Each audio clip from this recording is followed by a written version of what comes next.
How water moves through leaves. In the last topic, we saw how water goes into a root, across the root to its center, and then up through the root and stem towards the leaves. Now we will think about what happens to the water when it reaches the leaves. This diagram shows a section through part of a leaf. The arrows show how water moves out of the xylem vessels and into the leaf. When water arrives at a leaf, it moves out of the xylem vessels and into the leaf cells.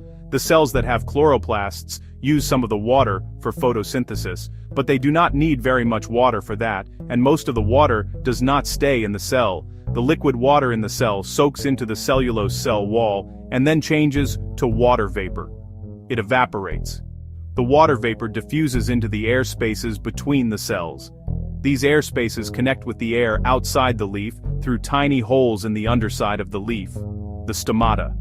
The water vapor can diffuse through these holes and into the air. The loss of water vapor from leaves is called transpiration. Why do plants need water? Watch this. Left, well watered. Right, wilted after days without water. Inside cells, water fills the vacuole and pushes outward. Without enough water, cells go floppy, and the plant droops. Rewatering restores pressure, so stems stand upright again. Water also transports mineral salts from the roots, through xylem vessels, up the stem to every leaf. Those minerals help build chlorophyll, enzymes, and new growth. Water cools leaves. As it evaporates from stomata, heat leaves too.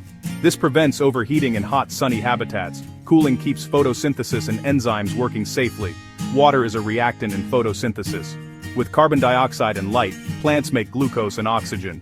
So, support, transport, cooling, and food making. Water keeps plants alive.